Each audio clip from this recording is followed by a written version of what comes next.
اللہ مرنے سے پہلے پہلے کچھ دین کا کام لے لے۔ سب سے زیادہ دعا جو ہمارے بڑوں نے ہمیں سکھائی ہے وہ یہ دعا ہے کہ اللہ سے یہ دعا مانگا کرو کہ اے اللہ اپنے دین کی اخلاص، عافیت، قوت اور ہمت، یہ چار چیزوں، ہمارے حضرت یہ دعا اپنے لیے کروایا کرتے تھے ہم سے کہتے تھے میرے لیے یہ چار دعائیں مانگا کرو، یہ دعا مانگا کرو یوں، اے اللہ اخلاص کے ساتھ، کیونکہ اخلاص کے بغیر جتنا بھی کام ہو جائے آخرت میں کیا ہے؟ زیرو۔ اخلاص کے ساتھ، قوت کے ساتھ، یعنی ایسا نہ ڈھیلے ڈھیلے طریقے سے کام ہو، کام کیا ہو؟ طاقت ہو اس کام میں، ہمت ہو، سستی نہ ہو۔ اخلاص، عافیت اور عافیت، عافیت کا مطلب فتنوں سے بچا کے رکھے اللہ تعالیٰ، بعض دفعہ کاموں کے سائیڈ ایفیکٹ بہت زیادہ ہو جاتے ہیں، تو اخلاص، عافیت، قوت، ہمت کے ساتھ اللہ دین کا بہت زیادہ کام لے لے۔ پہلے ایک شاگرد نے حضرت کو کہا میں اپنے لیے دعا مانگتا ہوں اے اللہ مجھ سے دین کا سب سے زیادہ کام لے، تو حضرت نے فرمایا یہ آپ اپنے لیے دعا مانگ رہے ہو، دوسروں کے لیے بد دعا، یعنی دوسرے علماء آپ سے کم کام لیں، ٹھیک ہے نا؟ تو الفاظ یہ مناسب نہیں ہے، تو یوں دعا مانگا کرو کہ اللہ اخلاص، عافیت، قوت، ہمت کے ساتھ دین کا بہت زیادہ کام لے لے۔ سمجھ میں نہیں آ رہی میرے خیال ہے؟ تو سب سے زیادہ کے بجائے کیا کہنا چاہیے؟ بہت زیادہ کام لے لے، اور ایسا کام لے۔ پھر اگلی دعا کے الفاظ کیا ہیں؟ ان کاموں کو میرے لیے، میرے والدین کے لیے، میرے اکابر اور اساتذہ کے لیے، قیامت تک کے لیے صدقہ جاریہ بنا دے، یعنی کام ایسا ہو کہ اس کا اثر قیامت تک جاری رہے۔ جیسے ہمارے شیخ مفتی رشید احمد صاحب کے لیے ہم یہ دعا ان کی زندگی بھی مانگا کرتے تھے اب بھی، تو انہوں نے ایسے کام چھوڑے، ایسے بندے تیار کیے اور ایسے ادارے کہ ہمیں اللہ کی رحمت سے امید ہے کہ وہ ادارے قیامت تک افراد پیدا کرتے رہیں گے۔ جو ہمارے شیخ کے لیے صدقہ جاریہ بنے گا، حضرت کے والدین کے لیے بھی، کیونکہ حضرت کو مدرسے میں ڈالنے والے، تربیت کرنے والے ان کے والدین تھے نا، تو یہ جو پودا لگایا یہ تو والدین نے لگایا نا، اور حضرت کے اساتذہ جنہوں نے ان پر محنت کر کے ان کو حضرت بنایا، تو ان سب کا حصہ ہے نا اس میں۔ تو ہم تو دیکھتے ہیں کہ حضرت کے حق میں یہ دعا الحمدللہ قبول ہوتی ہوئی نظر آ رہی ہے، تو اپنے لیے بھی اور آپ سے بھی کہتے ہیں بھائی کوئی بھی عمرہ کرنے جاتا ہے، حج کرنے جاتا ہے، مفتی صاحب آپ کے لیے کیا دعا کروں؟ میں کہتا ہوں وہ 4 شادیاں میں مذاق کر رہا ہوتا ہوں کہ میری 4تھی شادی دنیا کی سب سے بڑی تمنا ہے، وہ مذاق ہے، اس پہ بھی لوگوں نے کلپ بنا کے نا اس کا بھی مذاق بنا لیا۔ تمنا تو ہے، وہ تو اتنا بھی مذاق نہیں ہے کہ اس کی کوئی ویلیو نہیں ہے، ایسا نہ آپ سیریس ہو جائیں تو، لیکن وہ کوئی اتنا اہم مسئلہ نہیں ہے۔ اصل مسئلہ میرا جو ہماری جو کوئی حج پہ جاتا ہے، عمرے پہ جاتا ہے، مفتی صاحب دعا کریں، دعا کیا کرنی ہے آپ کے لیے؟ تو میں اسے ایک دعا کا کہتا ہوں بھائی میرے لیے دعا کرو، اللہ مجھ سے اخلاص کے ساتھ، عافیت، قوت اور ہمت کے ساتھ، اپنی مرضی کے مطابق، یہ میں کہنا بھول گیا تھا، دین کا خوب کام لے لے، اور اس کام کو میرے لیے، میرے والدین کے لیے اور میرے جو مشائخ اور اساتذہ ہیں ان کے لیے اللہ قیامت تک کے لیے اسے صدقہ جاریہ۔ یہ اگر دعا قبول ہو گئی تو آٹو بچوں ہو گیا کام۔ تو کیا ہو گیا بھائی؟ ہماری زندگی کا مقصد کیا ہو گیا؟ حاصل ہو گیا۔ اور یہ دعا قبول نہیں ہوئی تو بھائی پیسہ تو زرداری سے زیادہ ہم کما نہیں سکتے، کیا خیال ہے؟ حکومت زرداری سے بہتر ہماری 5 سال ایسے صدر بنے حضرت کہ کوئی خطرہ نہیں تھا، ورنہ جو بھی بنا ہے دوسرے نے ٹانگیں کھینچنے کی کوشش کی۔ 5 سال پاکستان کے پہلے کامیاب صدر اور شاید آخری بھی ہوں، کیا خیال ہے؟ اللہ نے پیسہ بھی دیا اور اللہ نے حکومت بھی ٹائٹ دی۔ چلو زرداری صاحب کو چھوڑو، آپ آ جاؤ قارون کی طرف۔ قارون سے زیادہ ہم پیسہ نہیں کما سکتے، فرعون سے طاقتور حکومت ہم بنا نہیں سکتے۔ تو آپ میرے لیے اگر دعا مانگ لیں گے اللہ مفتی صاحب کو اتنا پیسہ جتنا قارون کو ملا، تو قارون ہنسے گا بھائی میں نے کیا کر لیا اس پیسے سے، میں مر گیا، تم کی کیا ہوگا مفتی صاحب؟ پتلی گلی سے نکل لو گے، ٹھیک ہے نا؟ تو قارون کو نہ ہنسائیں۔ اور اگر ہم آپ سے یہ کہیں یار دعا کرو مفتی صاحب کہ مفتی صاحب کو ایسی حکومت مل جائے، لوگ کہتے ہیں نا صاحب آپ کا یہ فائدہ ہوا تو کیا چاہیے؟ وہ دعا چاہیے۔ اب میں دعا کے بولوں یار ایسی دعا کرو کہ فرعون جیسی حکومت مل جائے، اتنی پاورفل، تو فرعون ہنسے گا ابے مجھے مل گئی، وہ حکومت ہی میرے گلے پڑ گئی تھی، نہ ملتی تو شاید جنت میں چلا جاتا۔ تو بھائی نہ حکومت مقصد ہے نہ دولت مقصد، نہیں ہونا چاہیے۔ یہ میں اس لیے بتا رہا ہوں آپ یہ جذبہ پیدا کریں اپنے اندر، اپنے لیے بھی دعا مانگا کریں اور اپنی اولادوں کو بھی اس راستے پہ ڈالیں۔ بیٹا دین کا کام، اگر تم سے اللہ نے دین کا کام لے لیا تو کامیاب ہو، نہیں لیا تو بھاڑ میں جائیے، دولت بھاڑ میں جائیے۔ تھوڑا سا اسٹائل ہمارا چینج ہے، وہ اس آدمی پہ غصہ آ گیا نا مٹھائی کے ڈبے کے پیسے مانگ رہا تھا، اس کی وجہ سے اب میرا پورا اسٹائل ہی چینج ہو گیا ہے. بھائی اس کا رشتہ تو نہیں کرایا مٹھائی کے ڈبے والا, وہ بیٹھے ہوئے عارف صاحب, ان کو رشتوں کا کام دیا ہوا ہے, فرشتے جیسے ہیں یہ, رشتوں کا کام ان کو اسی لیے دیا ہوا. یہ میرے بچپن کے دوست ہیں, لنگوٹی یار, اور میرے بہنوئی بھی ہیں, اور ہمارے یعنی 8ویں کلاس سے ہم ایک ہی ڈیسک پہ بیٹھے بیٹھے پڑھتے کالج, اور پھر وہ بہت, تو انہوں نے بتایا, وہ کہہ رہے ہیں مٹھائی کا ڈبہ, وہ کہہ رہے تم دو گی یا میں دوں گا, وہ خاتون سے کہہ رہا تھا. میں نے کہا یہ رشتہ ختم کروا بھائی, میں تجھے چھوڑوں گا نہیں اگر تو نے یہ شادی کروا. وہ مرد بیچاری, وہ ٹینشن میں آ جائے گی عورت بعد میں, پھر ہر دفعہ پوچھے گا بیگم ناشتے کے لیے 2 انڈے لے آؤں, اس دفعہ 2 انڈے میں لے کر آؤں یا آپ نے منگوانے, پھر وہ ہر دفعہ یہی ہوگا مصیبت. جب ذمہ داری نہیں اٹھا رہا تو بھائی تو کس کھیت کرنے کیا رہے تھے. تو ہاں, تو دیکھو یہ دعا مانگا کرو اللہ تعالیٰ سے, اے اللہ دین کا کام. دیکھو جو چیز سب سے قیمتی ہوتی ہے نا, وہ سب سے محبوب کو وہ چیز دی جاتی ہے نا. ارے آپ اگر گفٹ دینا چاہتے ہو تو سب سے قیمتی گفٹ اپنے سب سے محبوب دوست کو دو گے.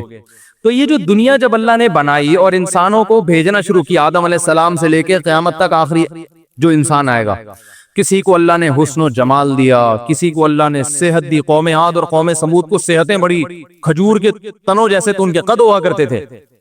کسی کو اللہ نے بے تحاشا دولت دے دی. لیکن اللہ کے جو سب سے محبوب لوگ ہوتے ہیں وہ پیغمبر ہوتے ہیں. پیغمبروں کو اللہ نے کہا آپ کو میں اپنا پیغام لوگوں تک پہنچانے کے لیے سلیکٹ کر رہا ہوں. آپ کی بیسک ذمہ داری کیا ہے؟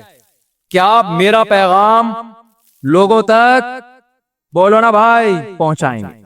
اور اس میں آپ جو پیغام پہنچائیں گے, اس میں پیغام پہنچانا بھی آپ کی ذمہ داری, اس پیغام پہنچا کے اس پہ موٹیویٹ کرنا کہ اس پیغام کو قبول کرنے کے لیے لوگ تیار ہو عملاً, یہ بھی کس کی ذمہ داری؟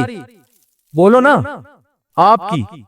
یعنی ان کو, تبھی نبی صلی اللہ علیہ وسلم نے فضائل بھی بتائے نا ہمیں اعمال کے, یتیم کی کفالت کا یہ ثواب, پیغام پہنچایا, یتیم کی کفالت پہ اللہ خوش ہوتا ہے.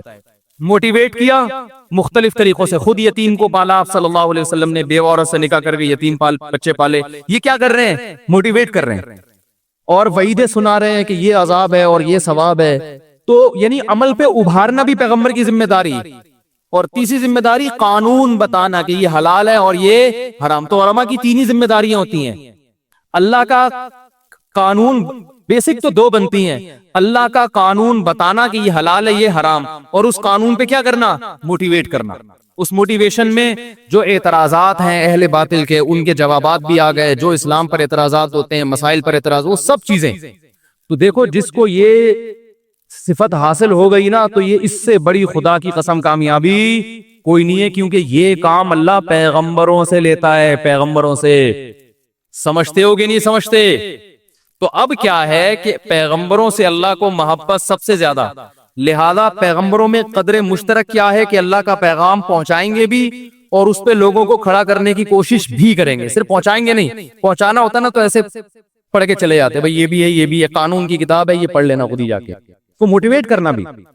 اب پیسہ یہ اللہ کی نظر میں اس کی ویلیو نہیں ہے, یہ کبھی دیا بھی جائے گا کبھی نہیں بھی. نبی صلی اللہ علیہ وسلم کو نہیں دیا, 40 دن گھر میں چولہا جلتا ہی نہیں. سلیمان علیہ السلام کو بے تحاشا دے دیا, اتنا دے دیا کہ اللہ نے اعلان کر دیا کہ سلیمان کو جتنی دولت ملی اور حکومت ملی, قیامت تک کسی کو نہ اتنی دولت ملے گی نہ ایسی حکومت. دونوں اللہ کے پیغمبر ہیں, ایک کو غربت میں رکھا جا رہا ہے اور ایک کو دولت میں. اس میں اللہ نے بتا دیا کہ میری نظر میں دولت اور حکومت یہ سیکنڈری ہے, یہ ثانوی چیز ہے, اصل چیز ہے مقصد کو فوکس کرنا. آپ صلی اللہ علیہ وسلم نے غربت میں اپنے مقصد کو پورا کیا, دعوت کا کام, اور سلیمان علیہ السلام نے دولت کے ہوتے ہوئے اپنے مقصد کو پورا کیا. ان کے بارے میں بھی اللہ نے فرمایا نعم العبد, کیا خوب بندہ تھا سلیمان, حالانکہ بادشاہت بھی تھی اور ایسا جاہو جلال, لباس شاہانہ, تاج شاہانہ, تخت ایسا شاہی تھا نا سلیمان علیہ السلام کا کہ ہم اور آپ ہوتے اور سلیمان علیہ السلام کا تخت دیکھتے تو ہم بولتے کہ یہ جیسے آج کچھ اچھی گاڑی میں لوگ علماء کو دیکھیں نا تو کہتے ہیں فضول خرچی ہے, تو میں کہتا ہوں یہ سلیمان علیہ السلام کو تخت پہ دیکھ لیتے تو کیا کہتے ہیں, کیونکہ اس پہ تو ہیرے جواہرات جڑے ہوئے تھے. ملکہ سبا آئی حیران ہو رہی ہے, ایسا تخت تو اتنی ترقی کے باوجود امی نہیں بنا سکے, تو آپ تو کہتے ہو فضول خرچی ہے. سلیمان علیہ السلام کہتے ہیں غریب آدمی اس وقت ایسی ہی بات کرتا ہے. سلیمان علیہ السلام کہتے ہیں یہ تم نہیں کہہ رہے, یہ کون کہہ رہا ہے, تمہاری غربت. ٹھیک ہے, پیسے نہیں ہے تو پھر ایسی باتیں ہی اچھی لگتی. پیسہ ہے تو بھائی ہیرے جواہرات بھی ہوں گے. کیا خیال ہے بھائی؟ تو بھائی جس عالم کے پاس پیسہ ہے وہ لینڈ کروزر میں گھومے, آپ کو کیا تکلیف ہے؟ نہیں ہے تو رکشے میں جائے, چنچی میں جائے, تو بھی کوئی اعتراض نہیں ہے. ہمارے نبی صلی اللہ علیہ وسلم نے گدھے پہ سواری فرمائی ہے. سلیمان علیہ السلام ہواؤں پہ, عالی شان تخت پہ, تو نہ وہ عمل برا نہ یہ عمل برا. ان کے پاس پیسہ تھا, انہوں نے عالی شان تختوں پہ سفر کیا. ہمارے نبی کو اللہ نے خود, آپ نے غربت مانگی, مجھے نہیں پیسہ چاہیے, مجھے غربت چاہیے, تو اللہ نے کہا ٹھیک ہے آپ. تو اللہ کی نظر میں اس کی ویلیو نہ غربت کی نہ دولت کی ویلیو نہیں. یہ تو سب ان سے بھی چھن گئی سلیمان علیہ السلام سے. کیا خیال ہے بھائی؟ اور ہمارے نبی اسی غربت میں دنیا سے چلے گئے. مقصد سلیمان علیہ السلام نے بھی پورا کیا جو آپ کو دیا تھا. وہ کیا تھا؟ رسالت, اللہ کا پیغام لوگوں تک پہنچانا. ایسا خاندانی طریقے سے پہنچایا نا سلیمان علیہ السلام نے, کیونکہ وسائل جب بہت زیادہ تھے نا تو دعوت کا اسٹائل ہی چینج ہو گیا تھا. سلیمان علیہ السلام, دیکھو جب آپ کے پاس پاور زیادہ ہوتی ہے تو دعوت کا انداز اسی پاور کے حساب سے ہوتا ہے. ہمارے نبی صلی اللہ علیہ وسلم حکمت مصلحت سے چل رہے ہیں, کیونکہ وسائل کم ہیں. صلح حدیبیہ میں آپ صلی اللہ علیہ وسلم غیر مسلموں کی شرائط تسلیم کر رہے ہیں کہ بھئی وسائل کم ہے, فی الحال جنگ کو کیا کرو, ٹالو. سلیمان علیہ السلام کو اللہ نے وسائل بہت زیادہ دیے. مقصد دونوں کا ایک ہے, یہ بتایا جا رہا ہے کہ ویژن چینج نہیں ہوگا. جو ویژن تک پہنچنے کے ذرائع ہیں وہ چینج ہو سکتے ہیں, وہ ہر زمانے میں چینج ہوں گے. صلح حدیبیہ میں اس لیے چینج تھے کہ بھئی مسلمان کمزور, کافر طاقتور. آپ نے کہا ابھی جنگ کو ٹالو. 1400 صحابہ موت پہ بیعت کر چکے ہیں, لیکن اگر یہ شہید ہو گئے تو میرے پاس لوگ کہاں ہوں گے ایسے مخلص, ان کی زندگی بچاؤ. تو بچانے کے لیے ان کی شرطیں مانی جا رہی ہیں. سلیمان علیہ السلام کے پاس جو گراؤنڈ ریئلٹی تھی وہ یہ تھی, ہدہد بھی آپ کے تابع ہیں, چیونٹیوں کی زبانیں سمجھ رہے ہیں, جنات آپ کے تابع ہیں. وہاں صلح حدیبیہ کی ضرورت ورے بھائی نہیں. انداز دیکھو سلیمان علیہ السلام کا. ملکہ, یار یہ موضوع سیٹ کرے کہ مجھے مزہ بڑا آتا ہے قصہ, یہ واقعہ سنانے میں. سلیمان علیہ السلام نے ملکہ سبا کا پتہ چلا ایک پاورفل حکومت ہے, بڑی طاقتور, بہت طاقتور, لیکن ظاہر ہے سلیمان علیہ السلام سے زیادہ طاقتور نہیں تھی. سلیمان علیہ السلام کو ہدہد نے آگے بتایا کہ حضرت آپ کہہ رہے ہیں میں نے پوری دنیا میں اللہ کے دین کو غالب کر دیا ہے, ساری دنیا میں اسلامی حکومت قائم کر لی ہے, آپ کو پتہ ہی کوئی نہیں. ادھر ایک عورت ہے جو لوگوں پہ حکومت کر رہی ہے اور وہ سورج کو سجدہ کرتے ہیں. یہ ہدہد رپورٹ پیش کر رہا ہے, اور ہدہد کو اعتراض ہو رہا ہے کہ اللہ کو چھوڑ کے کس پہ کو سجدہ کر رہے ہیں؟ سورج. اور اتنی بڑی آپ کی گورنمنٹ ہے, آپ کو پتہ ہی کوئی نہیں. سلیمان علیہ السلام حیران ہو گئے, بھائی یہ تو عجیب بات کر رہے ہیں, ایسا ہے یا نہیں ہے پہلے تفتیش کرو. اب بولا کہ یہ خط لے کے جا. اب خط میں وسائل ہے نا, تو دعوت کا انداز وہی جو امریکہ کا انداز آج کل ہے. امریکہ نے جنرل مشرف کو فون کیا, بھائی ادھر جانا ہے یا ادھر کو آنا ہے, زیادہ ٹائم نہیں ہمارے پاس. یہی ہوا تھا نا جب ورلڈ ٹریڈ سینٹر کا حادثہ ہوا تھا, تو ہمارے صدر تھے صدر مشرف صاحب. امریکہ نے کہا تھا ہم نے افغانستان پہ حملہ کرنا ہے, ہمارا ساتھ دو گے یا افغانستان کا ساتھ دو گے. تو پاورفل کنٹری ہے نا, اسٹائل کیا تھا, خود بھی نہیں آیا. کون تھا اس وقت صدر؟ کلنٹن, بش تھا, خود بھی نہیں آنا. اتنا بڑا واقعہ ہو رہا ہے بھائی, آپ ایک کنٹری پہ حملہ کر رہے ہو تو چل کے آؤ, بیٹھو. بھائی میں ہوتا, میں کہتا سر آپ آئیں بیٹھیں چائے وائے پیئیں, آرام سے بیٹھ کے. کیا فون پہ تھوڑی ہوتی ہیں باتیں, فون پہ تو رشتے نہیں ہوتے آج کل. آپ ایک ملک پہ حملہ کر رہے ہو اور آپ بول رہے ہو یار ہاں یا نہ میں جواب دو, کیونکہ پاور ہے نا, امریکہ کے پاس پاور ہے. فون کر رہا ہے جنرل مشرف صاحب, ہاں وہی ایسا ہوا ہے, ورلڈ ٹریڈ سینٹر کا وہ ہو گیا, ہمیں بہت افسوس ہو رہا ہے, اور اطلاعات ملی ہیں کہ وہاں سے کچھ ان کے تانے بانے افغانستان سے ملتے ہیں. وہ اطلاعات صحیح ہے غلط ہے ایک الگ کہانی ہے, لیکن بہرحال یہ کہا گیا کہ وہ تانے بانے افغانستان سے ملتے ہیں, طالبان کی حکومت ہے. تو آپ ذرا بتا دیں کہ ہمارا ساتھ دینا ہے یا ان. تو مشرف صاحب نے کہا سر آپ کا. ٹھیک ہے سر کس کا؟ جب پاور ہوتی ہے نا تو بات چیت کا اسٹائل یہ ہو. وہ الگ بات ہے کہ امریکہ جب افغانستان آیا 20 سال ہو گئے, گھاس کھانے کے سوا کچھ بھی حاصل بولو بھائی, بڑے بڑے کنٹریز دب گئے امریکہ کے سامنے. مگر جس غریب ترین ملک کے بارے میں خیال تھا یہ منٹوں کا کھیل ہے, 20 سال میں بھی وہ ایسا حلق کا کانٹا بنائے کہ وہ امریکہ کہہ رہے ہیں نکال بھی نہیں سکتا. اور اس وقت مجھے یاد ہے 20 سال پہلے ملا عمر نے کہا تھا کہ افغانستان جو بھی آتا ہے آتا اپنی مرضی سے ہے, جاتا ہماری مرضی. نہیں آ رہی بات؟ اتنی مزیدار بات ہے نا یہ. وہ ڈبے والی بات سے جتنا غصہ اس پہ آیا تھا نا، اتنا مزہ اس پہ آ گیا، برابر ہو گیا۔ آپ کہاں سے آتے ہیں؟ کہاں سے آتے ہیں؟ ماشاءاللہ پابندی سے آ رہے ہیں بیان۔ اچھا بھائی، تو اب سلیمان علیہ السلام کے پاس پاور ہے نا، تو ملکہ سبا کو پرچہ دیا کہ جا کے حدود کو پرچہ دیا، ملکہ سبا کو جا کے دیا بھیا۔ لمبی چوڑی بات نہیں، ایکچولی دیکھیں ہماری ایک حکومت ہے اور ہم دین کی تبلیغ کر رہے ہیں، اور اللہ سے ہوتا ہے، اللہ کے غیر سے نہیں ہوتا۔ پورے 6 نمبر اس کو تفصیل سے سنائے ہوں، اور دیکھیں اگر پھر بھی آپ کو دلائل سے بات سمجھ میں نہیں آ رہی تو ڈاکٹر ذاکر نائک کا ہم نمبر دے رہے ہیں آپ کو، ٹھیک ہے نا؟ وہ آپ کی کتابوں سے ثابت کریں گے آپ کا مذہب کیا ہے، غلط۔ جو بھی اس زمانے کے ڈاکٹر ذاکر نائک ہر دور میں ہوتے ہیں نا بھائی، ہر دور میں حق کا پرچار کرنے والے، مناظرہ کرنے والے ہوتے ہیں، تو اس دور کے جو بھی ڈاکٹر ذاکر نائک ہوں گے وہ حوالوں سے ثابت کریں گے کہ آپ کیا ہو، غلط۔ سلمان علیہ السلام نے کہا اتنا ٹائم، بولو بھائی، نہیں، خط لکھا، قرآن نے اس خط کا تذکرہ کیا، بسم اللہ الرحمن الرحیم، شروع اللہ کے نام سے جو بڑا مہربان اور نہایت رحم کرنے والا۔ اس میں بتا دی ہم کس کے ماننے والے ہیں، اللہ کی۔ بس اس لفظ میں خود ہی سمجھ جاؤ، مزید تشریح کی ضرورت نہیں۔ آگے اللہ تعالی علیہ، سرکشی مت کرو، وَأْتُونِي مسلمین، بندی بن کے چلی جاؤ، تمیز سے انسان بن کے جاؤ، آرام سے تسلیم ہو جاؤ، حکومت چھوڑ دو۔ یہ آپ کا کام، سورج کی پرستش کر رہے ہو آپ، لوگوں کو شرک پہ ڈالا ہوا ہے بھائی، یہ کون سا طریقہ ہے؟ انسان بن کے باقی پھر انشاءاللہ بیٹھیں گے تو پھر ٹاک ہو جائے گی، کیا ہے اب آئندہ کیا ہوگا، جزیہ لینا ہے، یا ہو سکتا ہے اسی کو بادشاہ برقرار رکھا جائے۔ بھائی نافذ آپ نے یہ اسلام کرنا ہے، آپ نبی صلی اللہ علیہ وسلم نے بہت سے علاقے جو ہے نا غیر مسلموں کے حوالے کر دیے کہ بھئی تم مسلمان ہو جاتے تو اپنے پاس ہی رکھو۔ حکومت مقصد تو نہیں ہے نا، مقصد تو نظام ہے نا، تو وہ پھر اگلی بات ہم میز پہ کریں گے، ہمارے تخت پہ بیٹھ کے بات ہوگی آپ سے کہ آئندہ لائے، ابھی تو تمیز سے چلی جاؤ۔ وہ ملکہ سبا حیران، یار اس سٹائل میں تو آج تک ہم سے کسی نے یہ بات شروع کہاں سے ہوئی تھی، موضوع کہاں سے آیا ادھر، یہ میں کیا سمجھانے کے لیے یہ بات کر رہا تھا ہے؟ ہاں میں کہہ رہا تھا کہ ہر پیغمبر کا کام دعوت تھا، انداز ہر ایک کا چینج، لیکن بیسک کام سب کا کیا تھا، دعوت۔ تو جس کو اللہ دعوت کے کام پہ لگا لینا، سمجھو سب سے قیمتی تحفہ اللہ نے اس کو دے دیا۔ یہ اصل موضوع تھا، اب میں اس کو مکمل کر دوں وہ پورا واقعہ۔ تو ملکہ سبا بنے گا، یار یہ تو انداز ہی ان کا الگ ہے، اس انداز میں اتنی پاورفل گورنمنٹ سے کوئی بات کرتا نہیں ہے، تو اس ملکہ سبا تھی ہوشیار، اس نے کہا یہ کوئی چھوٹا آدمی نہیں ہے، اس طرح سے بات کر رہا ہے، چھوٹا آدمی نہیں ہے، کیونکہ امریکہ سے کوئی اس طرح سے بات کر رہے ہیں، امریکہ بھی خود بولے گا بھائی یہ کوئی چھوٹا بندہ نہیں۔ اب افغانی ہی بات کر رہے ہیں اس سٹائل میں، باقی کسی میں دم نہیں ہے کہ اس سٹائل میں بات کرے۔ تو یہ پگڑوان ہے امریکہ کی پولیس میں ہوتے ہیں۔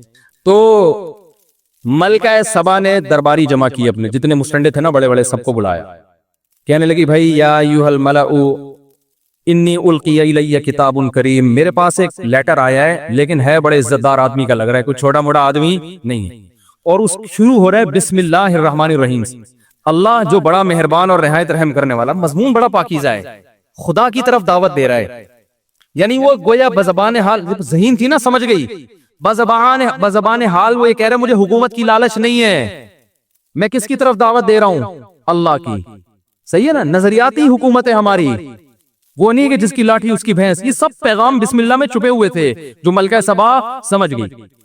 تو وہ جو مسٹنڈے بیٹھے ہوئے تھے انہوں نے کہا کہ بھائی بات یہ ہے کہ یہ جتنا بھی طاقتور ہو ہم لڑیں گے۔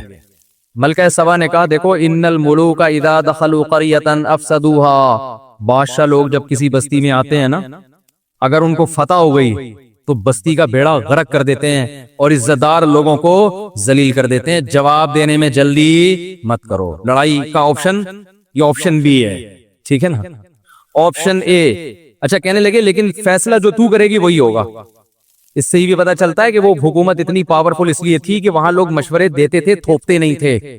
مشورہ کس کا، حکم کس کا چلتا تھا، ملکہ کا، تو حکم جو ہے نا وہ ایک ہی کا چلے گا، مشورہ دینے کی ہم مشورے دے کے کیا کرتے ہیں اس کو پھر تھوپتے ہیں زبردستی، تھوپنے سے مسائل خراب ہوتے ہیں، ملک کبھی بھی ترقی نہیں کرتا۔ تو ملکہ سبا نے کہا ہم یہ ہو سکتا ہے دین کا لیول لگا رہا ہو مگر مقصد پیچھے کیا ہو، پیسہ، جیسے وہ بسوں میں چڑھتے ہیں نا، پہلے نماز روزے کی ترغیب دے گا، نماز پڑھیے اس سے پہلے کہ آپ کی نماز پڑھی جائے، اور یہ ہے، اور دیکھو پھر 5-5 روپے بھی، یہ چونن کتنے کا ہے، گلے کو صاف کرتے ہیں ہاضمہ کو. میں نے خود دیکھا بہت دفعہ ہوتا ہے.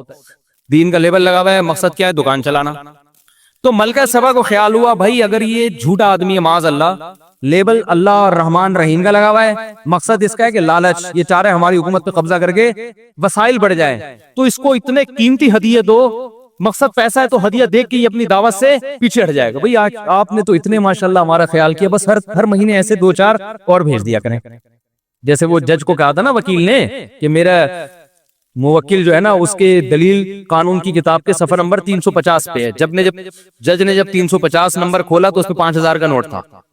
تو جج نے کہا ایسے 3 ثبوت اور چاہیے. تو ملکہ نے کہا کہ میں ہدیہ بھیجوں گی اگر یہ شخص لالچی ہے, ویژنری نہیں ہے, نظریاتی نہیں ہے, صرف دین اور اللہ رحمان رحیم کا لیبل لگایا ہوا ہے, تو پھر یہ کیا کرے گا, کہے گا ایسے 3 ثبوت اور چاہیے, ایسے 3 ہدیے اور چاہیے.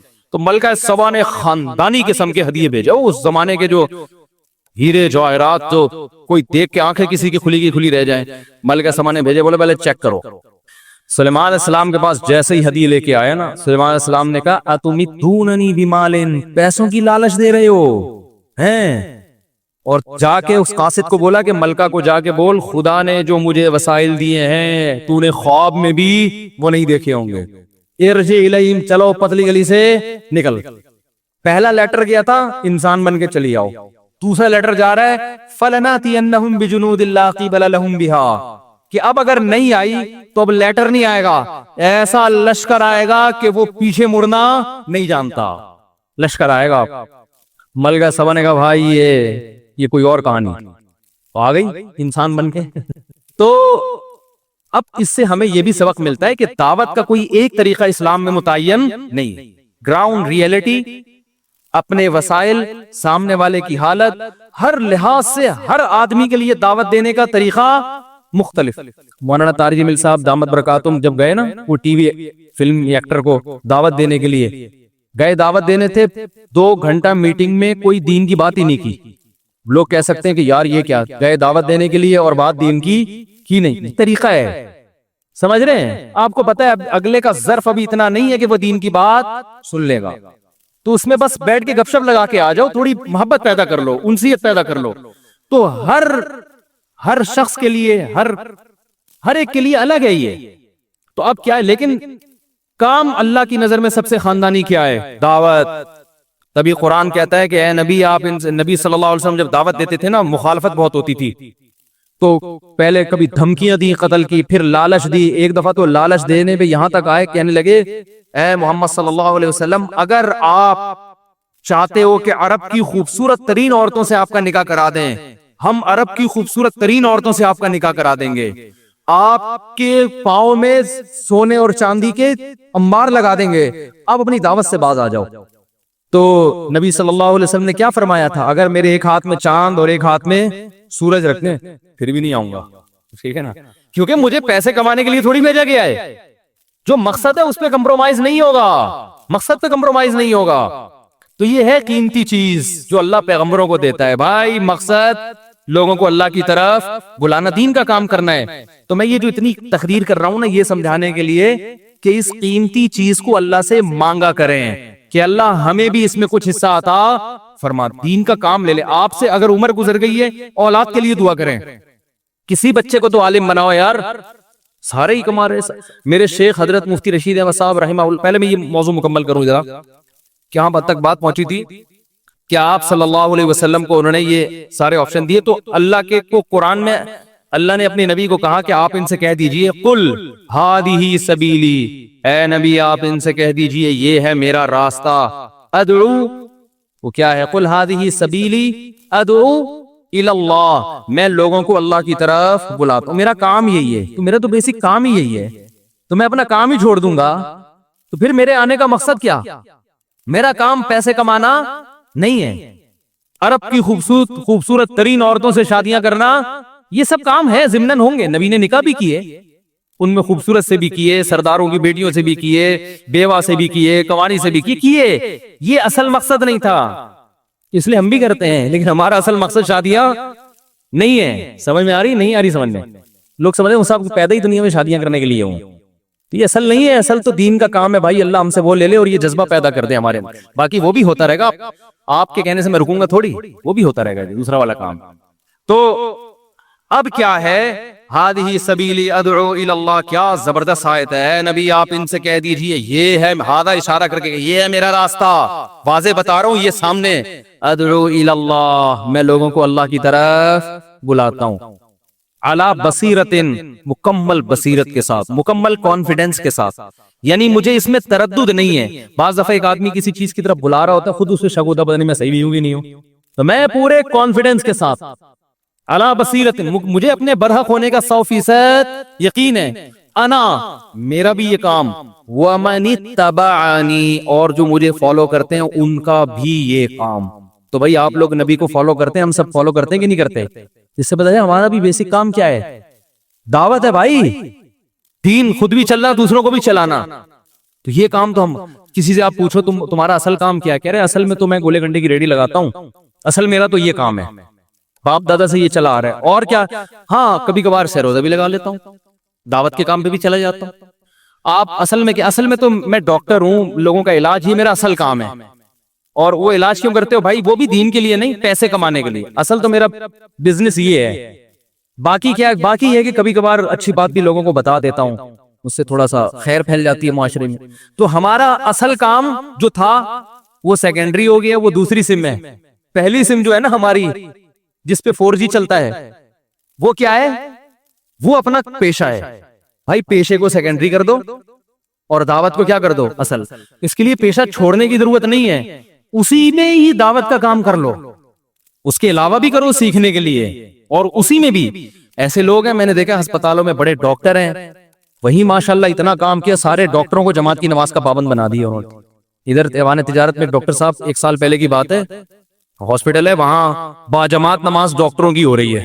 میں نے کہا اتنے نیک ڈاکٹر تو پہلی دفعہ دیکھیں، سارے ڈاکٹر، انہوں نے کہا یہ سینئر ڈاکٹر کی محنت کا اثر ہے، سینئر کی بات سنی جاتی ہے نا، تو ہر جگہ کام ہو سکتا ہے، تو اصل کام یہ ہے۔ اس کائنات میں جتنی بھی چیزیں ہیں ان کے لیے اللہ نے یہ لفظ استعمال کیا، وَسَخَّرَ لَكُمْ، یہ ساری کائنات تمہارے لیے مسخر ہے۔ مسخر کا مطلب یہ تمہاری ملازم ہے، یہ تمہارے کام میں بولیں جتی ہوئی ہے۔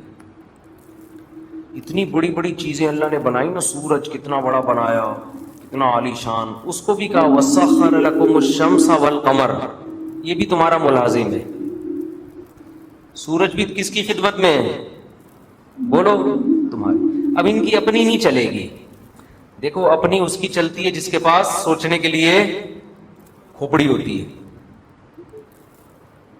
فوج میں جب کمیشن آفیسر بھرتی ہونے کے لیے سلیکشن کا ٹائم آتا ہے تو عام جو رنگ روٹ ہوتا ہے نا فوجی، اس کی فزیکل فٹنس کو زیادہ فوکس کیا جاتا ہے، جہاں تک ہماری نالج ہے۔ آفیسر کی مینٹلی فٹنس کو زیادہ فوکس کیا جاتا ہے۔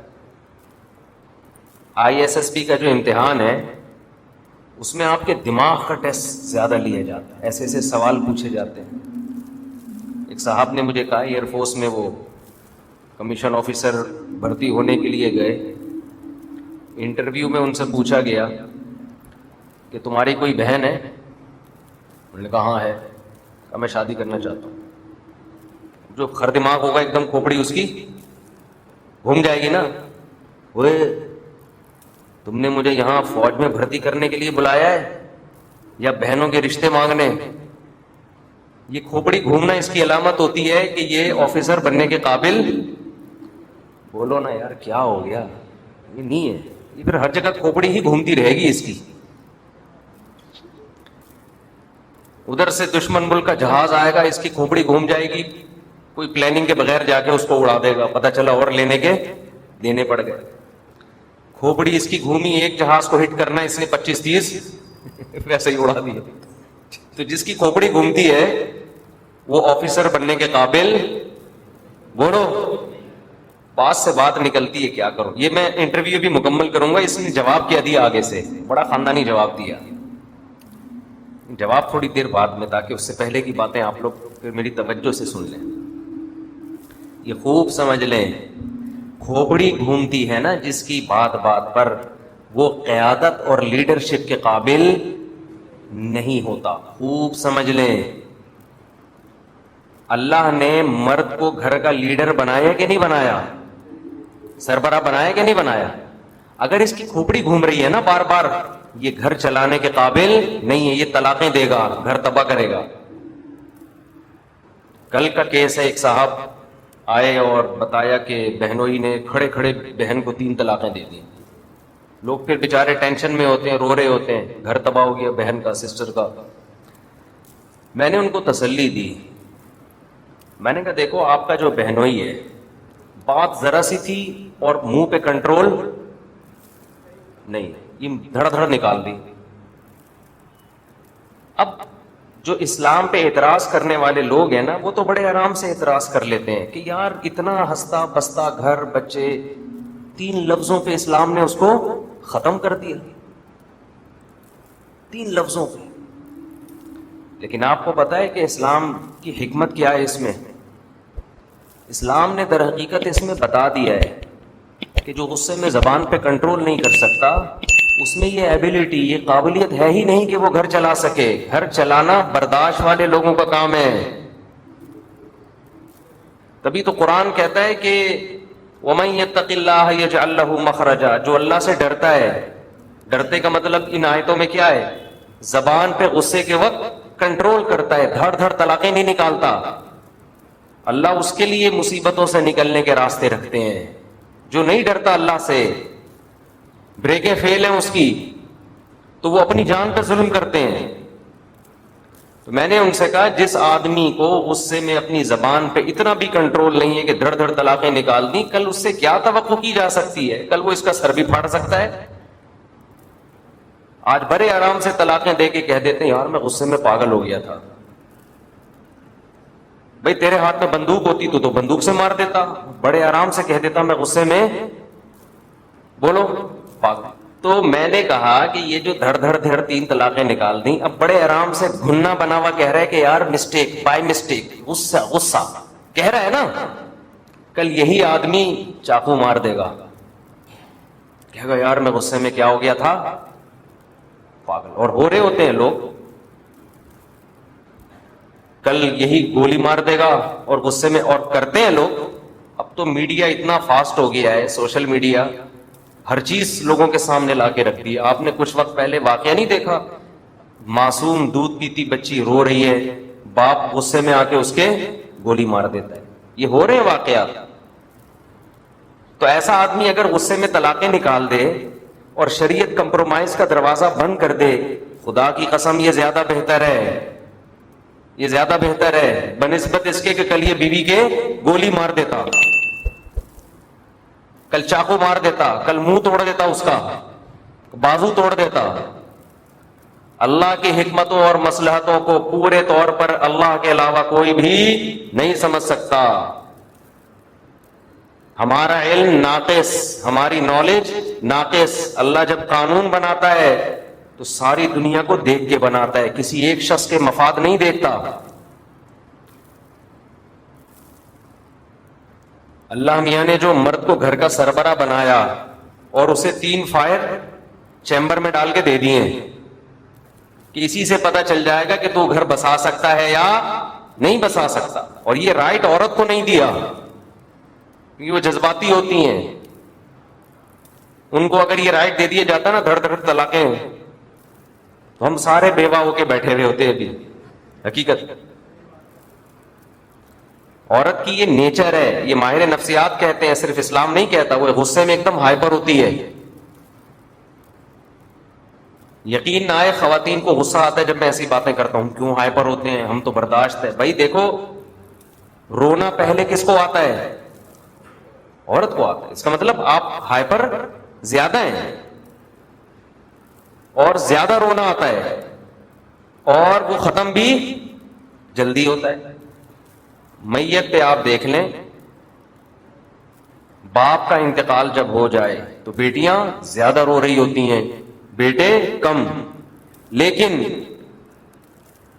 تھوڑے دنوں کے بعد آپ دیکھیں گے، عام طور پہ قاعدہ کلیہ نہیں ہے، بیٹے غم جلدی بھولتے نہیں ہیں، بیٹیاں جلدی بھول جاتی ہیں. یہ اللہ کا بنایا ہوا نظام ہے، اسی میں خیر ہے. اور یہ ماہر نفسیات کی بات میں کر رہا ہوں، یہ جو میں نے، یہ ہوائی بات نہیں ہے. ماہر نفسیات، امریکہ سے ایک کتاب چھپی تھی، وہ وہاں کی ماہر نفسیات ڈاکٹرز نے لکھی تھی. ہمارے دوست کہتے ہیں آپ کتاب کا حوالہ دے دیا کرو، آپ نام بتا دیا کرو اس ڈاکٹر کا، اس سے بیان میں جان پیدا ہو جائے گی. اصل میں بات یہ ہوتی ہے کہ اس ٹاپک پر بات کرنے کے لیے تو میں بیٹھا نہیں تھا نا. اگر میں نے پہلے سے یہ ٹاپک سیلیکٹ کیا ہوتا تو میں نام بھی دیکھ کے آتا، کیونکہ وہ کتاب پڑھے ہوئے بھی ہم کو 15-20 سال ہو گئے. تو یہ بات تو درمیان میں ضمناً آ جاتی ہے. تو اس لیے نہ مجھے ڈاکٹر کا نام یاد ہے نہ اس کتاب کا نام. تو کوئی پوچھے گا تو تحقیق کر کے پھر ہم بتا دیں گے یہ کتاب تھی. یعنی آپ یہ نہیں کہہ سکتے کہ یہ تو کسی کتاب میں نہیں لکھا، یہ جو میں بات کر رہا ہوں یہ کسی کتاب میں لکھا ہے. یہ نہیں آپ کہہ سکتے کہ مفتی صاحب آپ جو باتیں کر رہے ہیں یہ تو کسی کتاب میں نہیں لکھا، یہ کسی کتاب میں لکھا ہوا ہے. تو ماہر نفسیات lady doctor U S A یا یو کے کی، یہ اس کی رپورٹ ہے کہ عورت میں بھولنے کا عنصر مردوں کی نسبت زیادہ ہے. عورت غم کو بھی جلدی بھولتی ہے اور محبت کو بھی جلدی بھولتی ہے. قرآن حدیث تو کہتے ہیں یہ، لیکن لوگ قرآن حدیث کو کہاں مانتے ہیں؟ لبرل طبقہ. ماہر نفسیات کہتے ہیں یہ، یہاں کے نہیں وہاں کے. انہوں نے مثال دی ہے کہ میاں بیوی میں جب سیپریشن ہوتی ہے نا، محبت اگر ہو تو مرد بیوی کو بہت عرصے یاد رکھتا ہے، عورت بہت جلدی بولو بھول جاتی ہے. وہ نئے میاں کے ساتھ ہنسی خوشی زندگی گزار رہی ہے، پرانا والا اس کو، وہ پرانے والے کو اپنی پرانی والی یاد آتی رہے گی بہت عرصے تک. یہ نیچر ہے. اور یہ اللہ نے نیچر بنائی ہے نظام کو چلانے کے لیے. اگر عورت بھی نہیں بھولتی نا تو پھر وہ نئے مرد سے وفا نہیں کرتی. اللہ نے اس کی فطرت یہ بنائی ہے کہ چھوڑ دیا نا اس نے، تھوڑے دن رو دو پھر بھول جاؤ اس کو. نیا والا اگر وہ پرانے والے کو یاد کر رہی ہوتی تو نیا والے کو غصہ نہیں آتا؟ پھر مجھ سے شادی کرنے کی ضرورت کیا تھی جب پرانا اتنا اچھا تھا؟ نہ یہاں نئے والے بھی بیٹھے ہوں گے، کچھ پرانے والے بیٹھے ہوں گے. تو یہ اللہ نے بنایا اس کو کہ بھائی یہ تم جو ہے اس سے دل لگاؤ. پرانے والے کو تو اللہ نے اس کی نیچر ایسی بنائی ہے. پھر کمزور ہے تو اس پہ زیادہ بوجھ نہیں ڈالا. اگر وہ زیادہ یاد رکھے گی تو ٹینشن میں جائے گی نا، ٹینشن میں جائے گی. تو اس لیے وہ ہائپر ہوتی ہیں بہت جلدی. تو سب نہیں ہوتی جو بیان سن رہی ہیں وہ بہت ماشاءاللہ ان میں تو آپ کو پتا ہے جذبات کنٹرول میں. اور جو مرد میرا بیان سن رہے ہیں ان کی بات کر رہا ہوں، بہت اچھے ہیں. جو نہیں سن رہے وہ ہائپر ہو جاتے ہیں. تو خیر اصل بات جو میں یہ عرض کر رہا تھا کہ جو جلدی سے ہائپر ہونا، ایک دم ٹھا ٹھا ایک دم پاگل ہو جانا، سبھی ہوتے ہیں، ہم بھی ہو جاتے ہیں. ہم کوئی بہت زیادہ نیک نہیں ہے. ہم تو اس لیے بیان کر رہے ہیں کہ تاکہ اللہ ہمیں بھی توفیق عطا فرمائے. کئی دفعہ تو ہم نے ہائپر پنے کے خلاف بیان کیا ہے اور گھر جا کے ہم خود ہائپر ہو گئے. کھانا نہیں ملا، یہ کوئی ایسی بات کہتی. میں نے بتایا تھا نا، میں واش روم سے نکلا، الماری کا دروازہ کھولا ہوا تھا، میرا سر ٹکرا گیا. میں نے گھر میں بچوں سے کہا کہ بھائی یہ بیٹا کس نے الماری کھولی ہوئی ہے، سر ٹکرا گیا. GHQ سے فوراً رپلائی آیا کہ انسان کو خود بھی دیکھنا چاہیے. تو بچوں نے اگر غلطی کر بھی دی ہے تو آنکھیں تو الحمدللہ ہماری کھلی ہوئی ہیں. تو GHQ تو آپ کو پتا ہے فوراً رپلائی کرتا ہے، آرمی فوراً ایکشن لیتی ہے. ٹھیک ہے نا. تو لیکن خوب سمجھ لو کہ جو سربراہ ہے اگر اس میں برداشت نہیں ہے تو وہ گھر نہیں چلا. اللہ نے مرد کو گھر کا سربراہ اس لیے بنایا ہے کہ اس میں برداشت زیادہ ہے. اور اگر آج کل کے مردوں میں جو برداشت ختم ہو گئی ہے تو پھر اللہ ان سے گھر بسانے کی نعمت چھین لیتا ہے. وہ دھکے کھاتے رہتے ہیں، طلاقیں دیں گے، پھر ادھر شادی، پھر طلاقیں دی، پھر ادھر شادی، پھر جو زندگیاں پھر طلاقوں کے بعد ہوتی ہے، مرد بھی برباد اور اس عورت کا تو بیڑا غرق ہو ہی جاتا ہے بیچاری. تو اس لیے یہ اسلام نے جو ہے نا بہت آسان بنا دیا ڈیورس کو، لیکن کہا ہے کہ یہ تمہاری زبان سے نکلے گا تو یہ چاقو ہے, یہ ریورس نہیں ہوگا. پہلے آپ دیکھ لو, ہم اپنے باپ دادا کو دیکھتے تھے, ماں باپ کو دیکھا, ہم نے اپنے بڑوں کو دیکھا, بڑی بڑی لڑائیاں ہوتی تھیں, غصے بھی ہوتے تھے, اختلاف بھی ہوتے تھے, زبان سے طلاق کا لفظ بولو نہیں نکلتا, یہ نہیں نکلتا تھا بھائی, یہ تو ہونٹ کو سی دیا ہے, یہ نہیں نکلے گا کچھ بھی نہیں. مائیں بچیوں کو کہتی تھی بیٹا ڈولی آئی ہے سسرال میں تو اب جنازے کی کھٹولی نکلے گی. اب کیا نکلے گی؟ جنازے کی چارپائی اٹھے گی, ایسے نہیں آ جانا وہاں.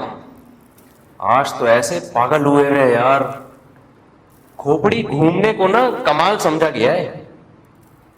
یعنی نوجوان آدمی فخر سے بتا رہا ہوتا ہے اپنے دوستوں کو کہ دوست کو کہہ رہا ہوگا تجھے تو پتا ہے تیرے بھائی کی کھوپڑی گھومتی ہے تو اسے کچھ سمجھ میں نہیں آتا. ابے یہ تو گدھے ہونے کی علامت ہے, یہ کوئی انسان ہونے کی علامت نہیں. تیرے بھائی کی تو کھوپڑی گھومتی ہے پھر تو مجھے دیکھتا ہی نہیں. میرے سامنے دیکھو اتنے کیسز آتے ہیں نا مختلف ڈیزائن کے لوگ, میں ملاقاتوں کا ٹائم دیتا ہوں نا, میں پتہ ہے اس نتیجے پہ پہنچا ہوں کہ انسان کی بربادی میں اس کی کھوپڑی گھومنے کا جتنا دخل ہے اتنا کسی اور چیز کا دخل نہیں. کھوپڑی گھومنے سے ایسی ایسی غلطیاں کرتا ہے, لوگ میرے پاؤں میں گر کے رو رہے ہیں. ایسے ایسے کیسز آئے ہیں کہ حضرت ہماری کھوپڑی گھومی تھی, ہم نے یہ کر دیا, اس کے سائیڈ ایفیکٹ اتنے زیادہ ہیں, مجھے کہہ رہے ہوتے ہمیں بچا لو, قتل کر دیا کسی نے کھوپڑی گھومی. ایسے کیسز ہیں. میں مبہم کردار کو مبہم رکھ کے واقعات سناتا ہوں تاکہ کسی کا ذہن نہ جائے. ایسے کیسز ہیں, کسی بات کوئی خبر ملی ایک دم ایکسائٹڈ ہو گیا, ایک دم جذباتی ہو گیا, اور پسٹل آج کل لوگ رکھ لیتے ہیں, آرام سے لائسنس بن جاتا ہے, لے جا کے بندہ مار دیا. بندہ مارنے کے بعد جو بندوں کی طرف سے اور اس کے رشتہ داروں کی طرف سے ری ایکشن آیا, اب وہ برداشت بولو نہیں ہو رہا. اب وہ پاگلوں کی طرح زندگی برباد ہو گئی. کیسز ہو رہے ہیں, پولیس الگ پکڑ رہی ہے, بھاگ رہے ہیں کبھی ادھر کبھی ادھر. اب سوچ رہے ہیں کہ یار اس وقت غصے میں قابو کر لیتے. جس بندے کو مارا اس کو مارنا بنتا تھا یا نہیں تھا, یہ تو ایک الگ بحث ہے. آپ تو یہ دیکھو کہ مارنا اگر بنتا بھی ہے تو مارنے کے بعد جو ری ایکشن ہوگا وہ آپ برداشت کر سکتے ہو؟ وہ کیسے برداشت کرو گے آپ؟ آپ بس یہ دیکھ رہے کہ میں کام صحیح کر رہا ہوں. کام صحیح نہیں, کام کا آگے ری ایکٹ کیا ہوگا؟ تپڑ ہے آپ میں. طلاق میں بھی تو یہی ہوتا ہے. آپ یہ دیکھ رہے ہوتے ہیں اس بیوی کو میں طلاق دوں گا, یہ تو بالکل خراب ہے, اس کو فوراً دے دو. دینے کے بعد جو ری ایکشن ہوگا, آپ کے بچوں کا کیا ہوگا, آپ آگے مسائل کھڑے ہوں گے, دوسرا رشتہ آپ کو چاہیے, یہ ساری چیزوں پہ غور کر لیا. لیکن نہیں جی, آپ کہاں غور کرو گے؟ آپ تو وہ ہو کہ آپ کی کھوپڑی گھومتی ہے تو آپ کو کچھ نظر نہیں آتا. تو آپ اپنی کھوپڑی تو گھوم گئی ہے, اب جن کی نہیں گھومی تھی ان کی بھی لا کے سارا دن گھما رہا ہوگا. بھائی نبی صلی اللہ علیہ وسلم نے فرمایا نا, ایک صحابی کو بار بار یہ حدیث بیان کرتا ہوں کہ ان فیک خصلتین یحبہم اللہ ورسولہ, تمہارے اندر دو خاصیتیں ایسی ہیں جس کو اللہ اس کے رسول بہت پسند کرتے ہیں. یہ بار بار میں حدیث, مجھے اس حدیث کے بیان کرنے تو بڑا مزہ آتا ہے. ہمارے نبی کسی کے چہرے پہ تعریف کر رہے ہیں, حالانکہ نبی نے چہرے پہ تعریف سے منع کیا ہے, لیکن یہ اتنی پیاری صفات تھی ان صحابی کے اندر کہ نبی خود منع کرنے کے باوجود ان کے چہرے پہ تعریف کر رہے ہیں. بعض چیزیں ایسی ہوتی ہیں کہ عام قاعدے سے وہ مستثنی ہو جاتی ہیں. بھائی یہ تو ایسی خاندانی صفت ہے کہ یہ تو ہم بیان کریں گے تاکہ ان کی حوصلہ افزائی ہو, یہ چھوڑ نہ دیں. اور میں کسی کے چہرے پہ اس کی تعریف کروں, غلطی ہو سکتی ہے. بھائی ہم انسان ہیں, کوئی وہی تھوڑی ہے, ہمارا تجزیہ ہے, صحیح بھی ہو سکتا ہے اور غلط بھی. نبی جب تعریف کریں تو اسٹیمپ لگا دی. صحابی کتنا خوش ہوتے تھے نا جب نبی صلی اللہ علیہ وسلم کسی صحابی کے ان تعریف کرتے تھے نا, تو صحابی کا دل بہت واہ واہ ہوتا تھا. خوب سمجھ لیں, اپنی تعریف سن کے خوش ہونا یہ کوئی بری چیز نہیں ہے, یہ نیچر ہے انسان کی. اترانا یہ بری چیز ہے، اپنی تعریف سن کے چوڑے میں آ جانا کیا ہے؟ ابے بھائی آپ جب آج کل کسی کے سامنے اس کی تعریف کرو نا، کہہ رہے میرے پہ کوئی اثر نہیں پڑتا، کوئی میری تعریف کرے میری برائی کرے، اس کا مطلب تو گدھا ہے، تو انسان نہیں ہے۔ انسان پہ اثر پڑتا ہے، اس کی برائی کرو تو غصہ آئے گا، مطلب برا لگے گا اس کو، تعریف کرو تو اس کو خوشی، تو خوشی ہونا یہ نیچر ہے۔ ہاں بات یہ ہے کہ آپ اتنانا نہ شروع کر دیں اور اپنی اوقات نہ بھول جائیں۔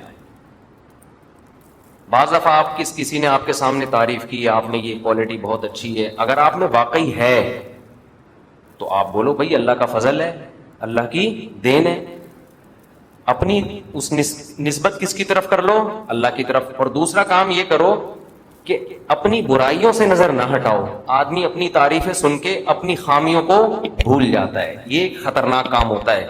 تو اس لیے اگر کوئی آپ کی تعریف کرے تو ایسے لوگ اپنے سامنے رکھا کرو جو آپ کی برائیاں بھی کرتے رہیں، تاکہ بیلنس رہے۔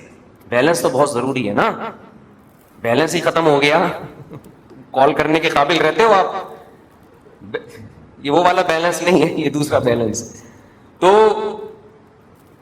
ایسے لوگ بھی رکھو، اگر کوئی تعریف کر رہے ہیں تو آپ کی برائی بھی کر سکے۔ اب اس میں انسان کو اگر تکلیف ہوتی بھی ہے تو تھوڑی دیر برداشت کر کے سن لے، یہ سوچ لے کہ شاید یہ صحیح کہہ رہا ہو سکتا ہے یہ، اور آپ دیکھو کہ غور کرو گے تو لگے گا کہ واقعی یہ صحیح کہہ رہے ہیں۔ تو خیر میں عرض کر رہا تھا کہ جو بھی سربراہ ہوتا ہے نا گھروں میں، یہ ہائپر ہونا، ہاں ہو ایک دم غصے میں پاگلوں کی طرح، تو یہ آدمی گھر بسانے کے قابل بولو نہیں ہوتا۔ اس لیے اللہ نے مرد کو ڈیورس کا حق بھی دیا، الفاظ بھی اس کو دے دیے زبان میں، اور اب کہہ دیا کہ یہ چلانا ہے، برداشت کرنا ہے۔ یہ طلاق کے الفاظ جذبات میں نکالنا خود اس کی علامت ہوگی کہ یہ آدمی گھر بسانے کے قابل نہیں ہے، یہ پاگل ہے۔ تو میں وہ ایئر فورس والے کا واقعہ سنا رہا تھا نا، ہمارے دوست اب پتہ نہیں کہاں غائب ہو گئے، مارکیٹ سے شارٹ ہو گئے وہ۔ تو انہوں نے کہا کہ انٹرویو کے دوران مجھ سے پوچھا کہ آپ کی کوئی سسٹر ہے؟ میں نے کہا ہے۔ کہہ رہے میں اس سے شادی کرنا چاہتا ہوں۔ ایسے موقع پہ آدمی کی کھوپڑی،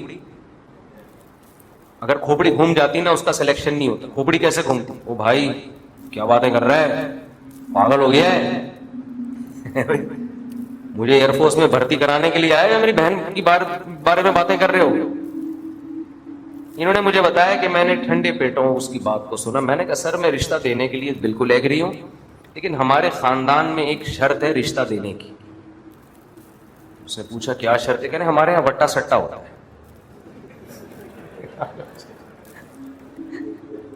یہ مجھے واقعہ سنا رہے تھے، کہنے سر ہمارے یہاں کیا ہوتا ہے، رواج ہے وٹا سٹا کا۔ سمجھ میں آئی؟ سلیکشن ہو گئی، کیونکہ انٹرویو لینے والے کو اس کی بہن سے کیا دلچسپی بھائی، کامن سینس کی بات ہے نا، وہ کیوں کرے گا؟ تو وہ تو آپ کا مائنڈ چیک کر رہا ہے کہ کھوپڑی تو نہیں گھومتی۔ اندازہ ہو گیا بھائی اس کی کھوپڑی سیٹنگ پہ حاضر جواب ہے۔ ویسا نہ ہو کوئی بھی آپ کی سسٹر کا رشتہ مانگے تو آپ اٹا سٹا لگا دو آگے سے۔ پہلے ہی شادیاں کم ہو رہی ہیں مارکیٹ میں اور ٹینشنیں کھڑی ہو جائیں گی۔ تو میں یہ عرض کر رہا تھا کہ آئی ایس ایس بی میں جہاں تک ہماری ٹوٹی پھوٹی نالج ہے، ہمارے بھی کچھ رشتے دار فوج میں گئے، وہ بھی بتاتے ہیں کہ کیا چیک کیا جاتا ہے، کھوپڑا، مینٹل لیول چیک کیا جاتا ہے، ذہین۔ جو ماتحت فوجی ہوتے ہیں ان میں زیادہ ذہانت تو ان میں بھی چیک کی جاتی ہے کہ کچھ ہے بھی کہ نہیں، اندر سے بالکل خالی نہ ہو، لیکن بہت زیادہ مینٹل لیول ان کا اونچا ہونا ضروری نہیں۔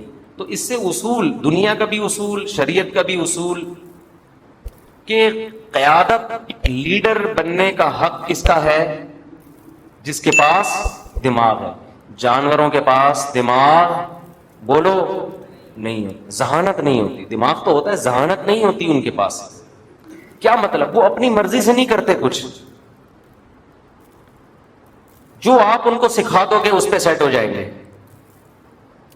جو آپ ان کو سکھاؤ گے اس پہ وہ سیٹ ہو جائیں گے۔ انسان ہے جو ہر وقت سوچتا رہتا ہے۔ اسی وجہ سے پوری کائنات اللہ نے مسخر کی ہے، کس کے لیے؟ انسانوں کے لیے۔ کہ یہ سب تمہارے ملازم ہیں، سورج بھی، چاند بھی، ستارے بھی، جانور بھی، پہاڑ بھی، کتنے بڑے بڑے جسم ہیں، اور جاب کس کی کر رہے ہیں؟ ہمارے یہاں جاب، سورج ہمارے یہاں جاب کر رہے ہیں، آفس ٹائم ہے اس کا صبح 5 بج کے، آج کل کیا ٹائم چل رہا ہے پتہ نہیں، 5:45، یہ آفس ٹائم ہے کراچی میں. 5:45 پہ اس کو رجسٹر میں حاضری لگانا، بولو ضرور. اتنی بڑی چیز ہے یار، زمین سے لاکھوں گنا بڑا ہے. ہماری تو کوئی 5 روپے کی اوقات نہیں ہے سورج کے سامنے. تھوڑا سا قریب آئے تو پگھل کے مر جائیں ہم لوگ. یہ ایتھیس لوگ جو ملحد ہیں نا، یہ یہی تو اعتراض کرتے ہیں کہ مذہب کہتا ہے یہ ساری کائنات انسان کے لیے، تو کہہ رہے ہیں انسان کی تو 2 فٹ کی اوقات نہیں ہے اس میں. اتنی بڑی بڑی کائنات، اس میں زمین ایک ذرے کی حیثیت نہیں رکھتی، اور اس میں انسان ایک چیونٹی کی، تو خدا اس انسان کو اتنا لفٹ کیوں کرا رہا ہے؟ یہ ایتھیس لوگ نا، ملحد لوگ اعتراض کرتے ہیں. اس اعتراض کا یہی جواب ہے کہ انسان کی جسامت کو نہ دیکھو. خدا کس کو فوکس کرتا ہے؟ انسان کے مائنڈ کو، دماغ کو. یہ بہت بڑے بڑے ہیں لیکن ان میں کھوپڑی، یہ لاسانی کے کٹے ہیں. دیکھو آپ کے ہاں ایک دبلا پتلا سا انسان آیا. میں ایک مثال دیتا ہوں ڈاکٹر ذاکر نائک کی، تھوڑے سے دبلے پتلے سے ہیں نا وہ. آپ کے ہاں ڈاکٹر ذاکر نائک آئے ملاقات کے لیے، اتفاق سے آ گئے، نوک کیا دروازہ، جی میں ڈاکٹر ذاکر نائک. آپ خوشی سے پاگل ہو جاؤ گے نا، ابے یار ڈاکٹر صاحب آپ پہلے تو دیکھو مجھے خواب تو نہیں آ رہا. یہی ہوگا نا بھائی، خواب تو نہیں آ رہا. جب یقین ہو جائے گا، لاتے گھوسے اپنے خود مارو گے، گھر والوں سے بھی کہو گے آج لگا دو میرے 2-4، ٹھیک ہے نا، مجھے یقین نہیں آ رہا کہ میں سو رہا ہوں جا کر ہوں. پھر آپ بٹھاؤ گے، اکرام کرو گے، سیلفیاں لو گے، اور آپ کے ہاں لاسانی کا اتنا بڑا کٹا آ گیا، بیل، بہت کھلا کھلا کے نے دیسی گھی پلا کے اس کو اتنا بڑا کر دیتے ہیں. آپ جاؤ ذرا ان کے فارم میں دیکھو، اس کو لفٹ کراؤ گے آپ؟ اس کو بولو گے بھائی اس کھونٹے سے باہر باندھو، یا گھر میں صوفے میں بٹھاؤں گیا میں اس کو. ایک آدھ سیلفی لے لو گے، چلو ٹھیک ہے، نہ کوئی خوشی سے بانچیں کھلیں گی آپ کی.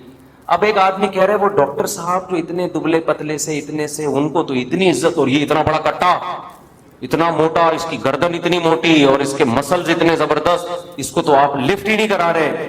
یہ بڑا ہے اور وہ چھوٹے ہیں، بڑوں کی عزت نہیں اور چھوٹوں کی پروٹوکول. آپ کیا کہو گے بھائی ان کے پاس کیا ہے؟ یہ تو صرف جسہ ہے، یہ جو لاسانی کا کٹا. اس کو ڈبل بھی کر دو گے تو اس سے زیادہ عزت اس کو نہیں ملے گی. ہاتھی بھی آ جائے نا اس کی جگہ، یہی پروٹوکول، گھر کے باہر کھونٹے سے باندھو، 5 روپے دے کے بچوں کو سواری کروانا شروع کرا. اس سے زیادہ عزت جانور کو بولو نہیں ملتی، اور ملنی بھی نہیں چاہیے. ہندوؤں نے تو گائے کو دے دی، بہت زیادہ پروٹوکول دے دیا. ہم کہتے ہیں بھائی گائے ہے تو گائے نا، ہے تو گائے، وہ دماغ تھوڑی ہے اس کے پاس. تو جو ملحد لوگ کہتے ہیں اتنی بڑی کائنات، اس میں انسان تو چیونٹی کی حیثیت بھی نہیں ہے، تو پوری کائنات اس چیونٹی کے لیے بنائی ہے، یقیناً بنائی ہے اس لیے کہ اس چیونٹی جیسے انسان کے پاس دماغ ہے، سوچتا ہے، اس میں شعور ہے. اور انسان کے علاوہ، انسان اور جنات کے علاوہ جو مخلوقات ہیں ان کے پاس اپنی مرضی کا دماغ نہیں ہے. دماغ تو ہے، اپنی مرضی والا نہیں ہے. اس میں پہلے سے سافٹ ویئر انسٹال کیے ہوئے کہ کیا کرنا ہے اس نے، وہ اسی ٹریک پہ چلتے رہتے ہیں. وہ آپ کے تابع ہیں، انہیں کچھ آپ سکھا دو تو سیکھ لیں گے، باقی خود سے کچھ نہیں ہے ان کا. دیکھو نا انسان نے جانوروں کا کیسا بیڑا غرق کیا ہے. مرغیاں ایک زمانے میں انڈوں پہ بیٹھا کرتی تھیں، پتہ نہیں ان کی نسلیں بگاڑ بگاڑ کے انڈے ہی رہ جا رہی ہے، بیٹھی رہی انڈوں پہ، آٹو پہ کر دیا اس کو. مجھے تو پرندے پالنے کا شوق ہے نا، جانور، مرغیاں شرغیاں، تو مجھے کسی نے بتایا مفتی صاحب ایسی مرغی آ رہی ہے سال میں 365 دن ہے، 360 دن انڈے دے گی، وہ صرف 5 دن کا بمشکل لاگا. بھائی میں نے کہا انڈا بننے میں ٹائم لگتا ہے یار، اتنے پروٹین ہوتے ہیں اس میں.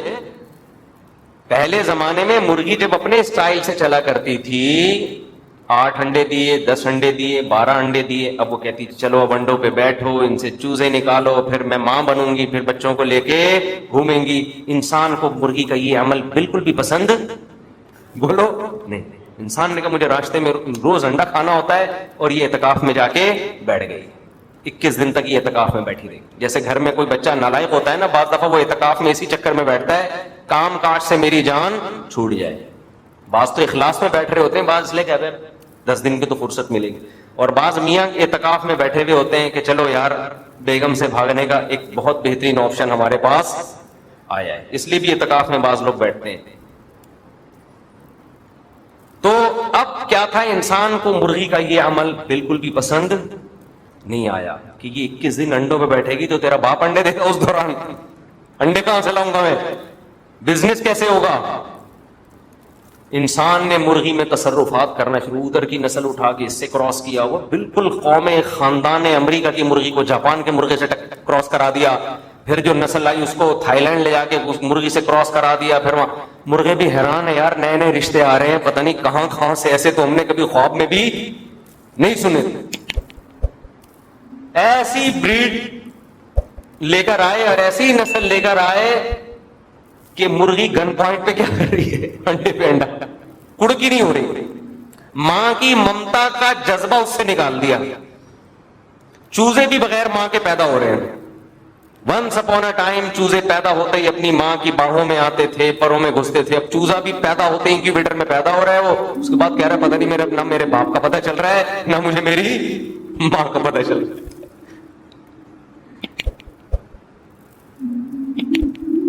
کیوں؟ اس پہ مرضی کس کی چل رہی ہے؟ انسان کی چل رہی ہے, ان کی اپنی مرضی.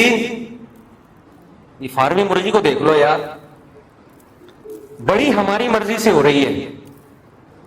ہمارے اپنے بچے ہماری مرضی سے بڑے نہیں ہو رہے, ہم چاہ رہے ہیں بڑے ہو جائیں.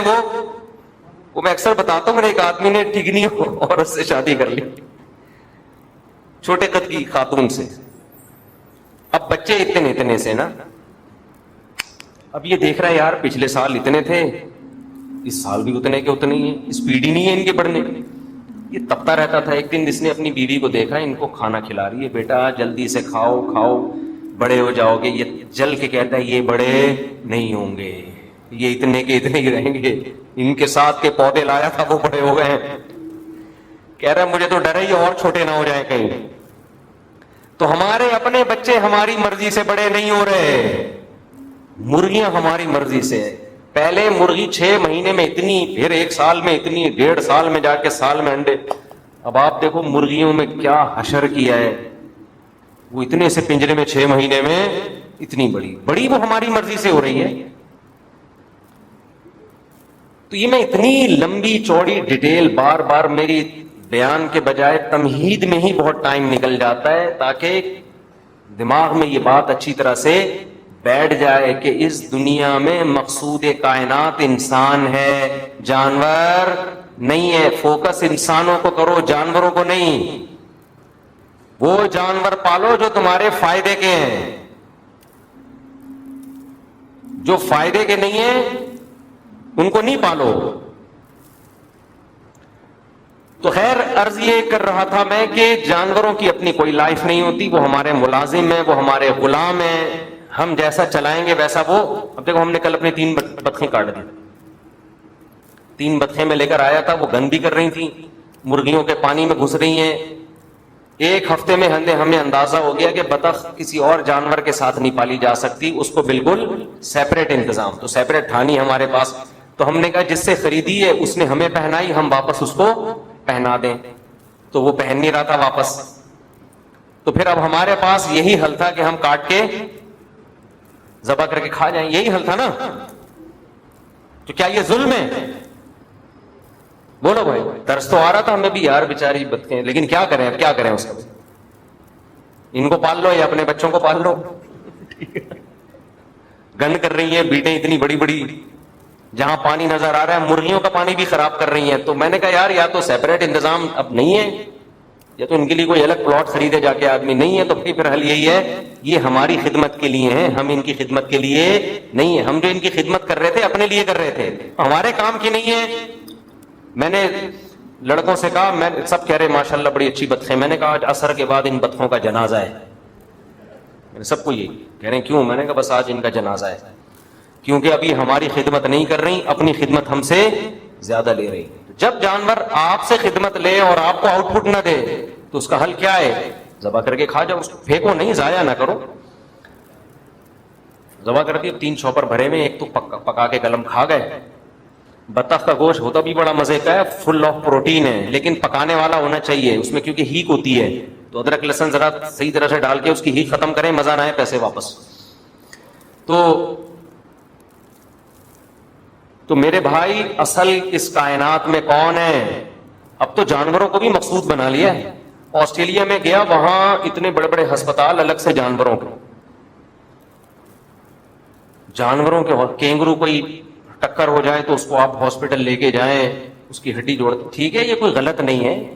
نبی صلی اللہ علیہ وسلم نے فرمایا ان اللہ کتب الاحسان علی کل شیء، جس مخلوق کے ساتھ بھی اچھا سلوک کرو گے اس پہ اجر ملے گا. یہ تو کوئی بری بات نہیں ہے، لیکن اس کی وجہ سے آپ اپنے اہم کاموں میں رکاوٹ بننا شروع ہو جائیں.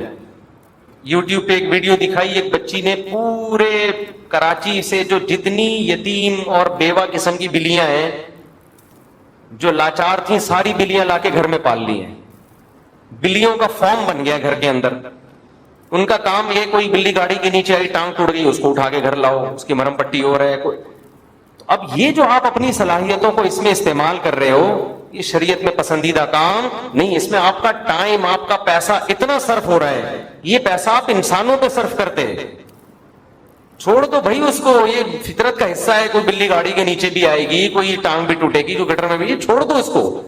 ہاں کہیں کوئی دیکھا آپ نے، کوئی خود جانور پہ ظلم نہ کریں. کوئی ایک آدھ کے ساتھ، جیسے وہ حدیث میں آتا ہے کہ ایک شخص نے کتے کو پانی پلایا، اللہ نے بخش دیا. اب یہ تو نہیں کہ اس نے کتا سینٹر کھول لیا. کوئی کیا خیال ہے؟ کوئی ٹرسٹ کھول لیا کہ جتنے پیاسے کتے ہیں ہمارے ہاں فی سبیل اللہ ان کو روح افزا پلایا جاتا ہے. ایسا تھوڑی کیا تھا. یہ حدیث سن کے کیا صحابہ نے کتے سینٹر کھول لیے تھے؟ بس ایک بتا دیا بھائی، کسی جانور کو اگر آپ دیکھ رہے ہیں تکلیف میں تو اس کی تکلیف دور کر دیں بس. کتا سینٹر کھولنے کا کہیں بھی نہیں ہے کہ صحابہ کرام نے پھر آگے باقاعدہ سینٹر کھولے ہوئے ہوں کہ جو محلے کا کسی کو کتا نظر آئے جس کو خارش کی بیماری ہے یا اس کے کوئی زخم ہو گیا، تمام احباب سے گزارش ہے الفلاحیہ مسجد سے رابطہ کریں. سارے کتے آ رہے ہیں یہاں پہ جی. تو اپنی صلاحیتوں کو انسان کس پہ خرچ کرے؟ انسانوں پہ. مقصود کائنات جانور نہیں ہے بلکہ کیا ہے؟ انسان ہے. غیر مسلم تو آخرت کو مانتا نہیں ہے نا، اس لیے وہ یہ چیزیں نہیں سمجھ میں آئیں گی اس کی. جو آخرت کو مانتے ہیں، مذہب کو مانتے ہیں، ان کو تو ان چیزوں کو ماننا پڑے گا. سمجھتے ہو گے نہیں سمجھتے؟ تو انسان بات گھوم پھر کے وہیں آئی. گھڑی خراب ہوئی ہوئی ہے، مجھے صحیح ٹائم کا کیسے پتا چلے گا بھائی؟ اپنی گھڑی بھی بھول آیا ہوں گھر میں. 15 منٹ تو ہے، مجھے تو اس کو صحیح کریں نا، یا کچھ رکھ دیں واچ یہاں. اچھا اس خوشی میں پانی تو پلا دیں تھوڑا سا ٹھنڈا گرم ملا کے. تو انسان کو اللہ نے بنایا ہے، وہ اپنے دماغ سے سوچتا ہے. وہ اگر اچھا کر رہا ہے اس پہ ثواب ملے گا، کیونکہ وہ مجبور ہو کے نہیں کر رہا، وہ اپنی مرضی سے کر رہا ہے. کتا وفا اپنی مرضی سے نہیں کر رہا، آپ وفا کر رہے ہو اپنی مرضی.